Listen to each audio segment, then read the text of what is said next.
Hello everybody, and welcome to this week's Feild Notes Live. I hope everybody is well. It's been a really interesting week for me, playing with Parker, and we'll get all into that shortly. I'm just going to give it a couple of seconds to let Facebook do what Facebook does, just to make sure that I am live and I'm not going to have to record this twice. Nice iced tea today. How fabulous is that? So everybody, welcome to Feild Notes Live today. And we've been discovering, looking at, working with how learning changes the conversations with our horses. Particularly what happens when a horse moves from what they already know into something that they don't. If you have watched this week's Feild Notes in Motion, you would have seen a little bit of what that looks like with Parker, my young colt. If you haven't, it's over on YouTube, so you can go and check it out after you've watched this. Or if you're on replay, go watch that and then come back to this. So I've been watching him move from this very natural way of learning, where he's had an enormous amount of freedom to explore and investigate, make choices and learn through experience, into something a little bit more structured. And as we've transitioned, as we have started to explore a more structured, a more formal way of communicating, relating, interacting, a whole load of questions have arisen for me. And some of them I think I have the answers to, but some of them I'm still figuring out, particularly with him. And that's what I wanted to talk to you today about, because I think there's a really interesting space between learning and coping. So how do we know when our horse is genuinely learning something and when we're simply asking them to cope with something they don't understand? We talk a lot, and I specifically talk a lot, about keeping our horses feeling safe. For them, safety is fundamental to a balanced life. So I'm absolutely on board with all of that. Safety matters enormously. They need to feel safe enough to explore, to make those choices, to express themselves, and importantly, which is where we're at now, to take on new information. But I've been thinking about something this week, and that is when learning isn't comfortable. If we think about it for ourselves, if somebody asks you to do something you've never done before, there's often that moment when you go, oh, hang on a minute, I don't know how to do this. And it doesn't mean necessarily that you will be unsafe. It might mean you're processing. It might mean you're frustrated, absolutely. But it also might mean you need to have more information to be able to execute the task. And it could be down to time as well. You know, sometimes we need a bit more time to think through, to process. And I think our horses are no different in this respect. The interesting bit is learning to recognise what we're actually looking at. With Parker, I can see moments where he doesn't understand what I'm asking, and he can blank. He hesitates.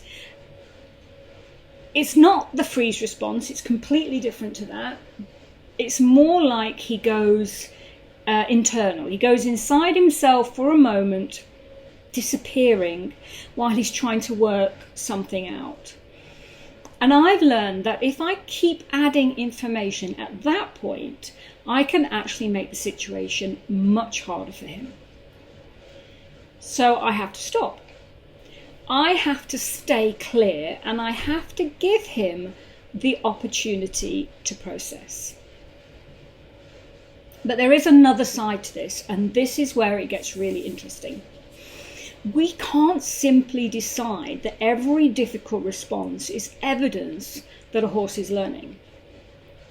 Sometimes the horse is thinking, sometimes they're uncertain, sometimes they're frustrated, and sometimes they're overwhelmed.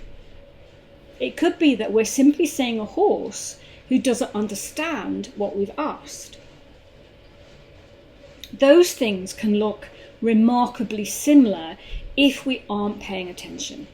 So for me, observation becomes really important. What changed? What happened immediately before it changed? Did their muscles tense? Was there a change in breathing rhythm? Was there a change in posture? Was a focus shifted? Or positively, did they become more curious? Either way, were they equally as available when all of that was going on? Do you feel that they are still participating in the conversation, or are we seeing a horse who is simply trying to get through it? And I've had some really interesting comments this week on some of the information that I've put out there, not just here, but also on YouTube. One of them was about witnessing, which I loved, because witnessing has played such a huge role in Parker's education. His formative years, formative weeks, formative months, all was an education around witnessing. So things like picking his feet up or haltering, there was nothing conventional about how he became able to do that. It was all down to the fact that as I was working with those things and interacting on those things with his mother, he was right there learning it, witnessing it, observing and digesting. So when I came to do those things with him, there was an ease to the answer, because he'd seen the question and answer before. Now, that's not to say that every time he picked his foot up and there was absolutely no resistance. No, not at all. But it made the whole initiation of those interactions, the need, I need to pick his feet up because I need to be able to check and trim, etc. Need to be able to halter him, to be able to walk and move about, etc. It made the initial conversation, those initial reactions, so much easier. But it wasn't just his mother. He was watching me do things also with the other horses when he was a baby and after weaning. It was around his sire, his father, and Charlie, and other horses that he was able to learn from. Because he lived with the herd, he was able to absorb an enormous amount through watching, or as I say, witnessing. And for me, that's natural learning, because that's how they learn when they are in nature. And I don't think natural learning suddenly stops because we're introducing a more structured learning like we are now. I think it continues throughout a horse's life. But there does come a point where I also need to help Parker develop the ability to work things out on his own when he doesn't have another horse showing him what to do. Independence is hugely important, and it is one of the experiential skills that I like to ensure that all the horses have. And it's particularly important for him because I don't want his confidence to depend entirely on having another horse beside him. I want to take him out on trails. I want to have adventures with him, and I want to have a collaborative I want to pass the time with him collaboratively when I go on those adventures. So for me, that means developing his confidence also as an individual, and him able to find that safety on his own while still learning in a structured way.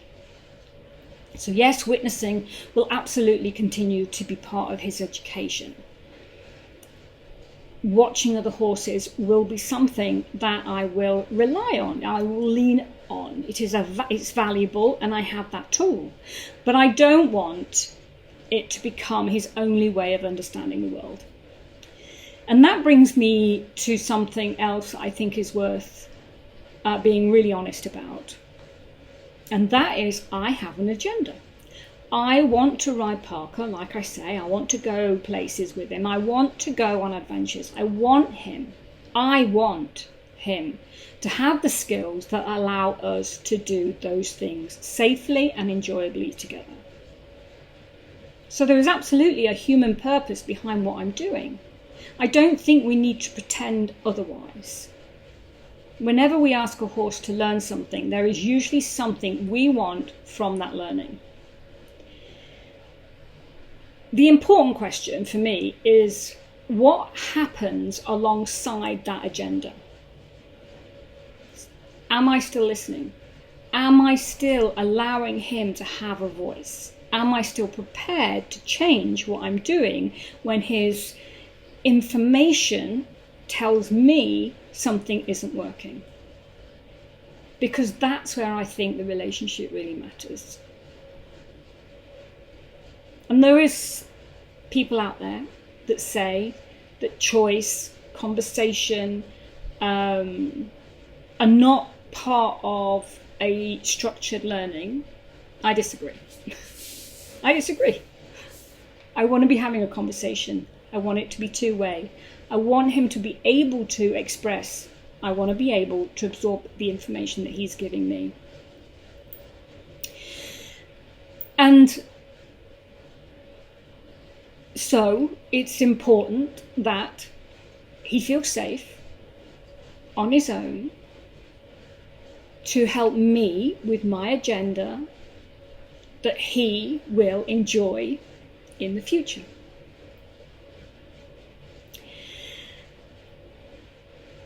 Parker has learned through horses, and now he's learning a more structured way of being with me.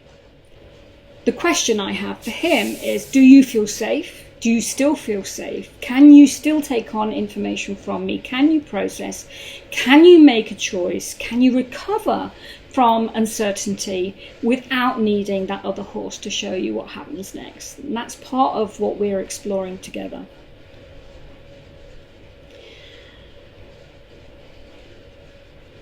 This brings me on to another piece of footage that I shared earlier, and that was from Dublin. It's a little uncomfortable to watch, but I think it's an important part of this observation, this conversation. It brings in a question and a very different context to what we're talking about.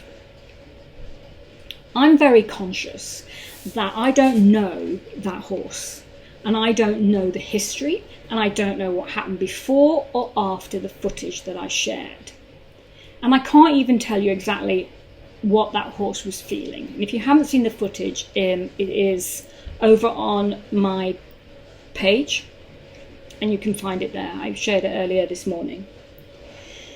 What I can tell you, or what I can talk about, is what I see, what I'm observing. And I see a horse giving increasingly strong physical information, while the response from the rider is to override that communication and continue with the conversation that he wants. And that brought me back to the question we've been talking about all week. There is a huge difference between asking a horse to work through something they don't yet understand and continuing to ask when the horse is giving us information that the conversation itself isn't working. For me, that's where observation becomes more than simply watching. We are responsible for what we do with what we see. And I shared the footage and my thoughts about it this morning because I think it deserves a proper conversation. I'm not going to spend the rest of this live talking about it because I don't want it to overshadow what we're exploring with Parker, but I did want to acknowledge it because it raised the question for me in a very stark way. And I think that's the connection for me. When the horse changes the conversation, do we change with them? And that brings me back to something I've been thinking about this week. Perhaps confidence isn't simply the feeling of, I know how to do this. Because that's quite fragile. You can be very confident when everything is familiar, but what happens when something changes? What happens when you don't know? What happens when the answer isn't immediately obvious? Perhaps a deeper kind of confidence is, I don't know this yet, and I'm still okay. I don't understand this yet, and I can take a moment, I can listen, I can think, I can try something. And if that doesn't work, I can try again. That's what I'm hoping Parker learns. I'm not trying to create a horse who never feels uncomfortable. I don't think that's realistic. And I'm not sure it's even desirable. I want him to learn that uncertainty itself isn't something he has to fear. And that's where I'd really like to bring this back to you. Because this week's observation isn't really about Parker. Parker has simply given me the opportunity to notice something. When you ask your horse to do something they don't already understand, what happens? Do they become more curious? Do they pause? Do they become frustrated? Do they try something? Do they look to you? Do they look for another horse? Or do they switch off? And perhaps I think the biggest question of all is, how do you know when your horse is thinking? And how do you know when they've moved beyond thinking into overwhelm? So I'd love to hear what you're noticing, and don't worry about having the right answer. We're practicing observation.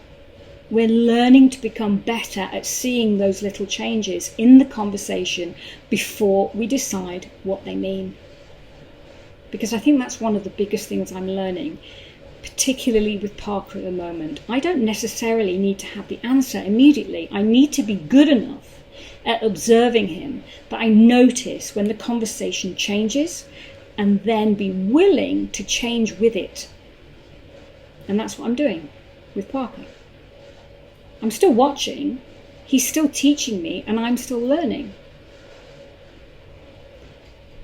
If you want to continue the conversation after this live, come and join us in the Rewilding Circle on Facebook and share what you've noticed this week. And if you'd rather read about the thinking behind this week's conversation, the accompanying field note is over on Substack.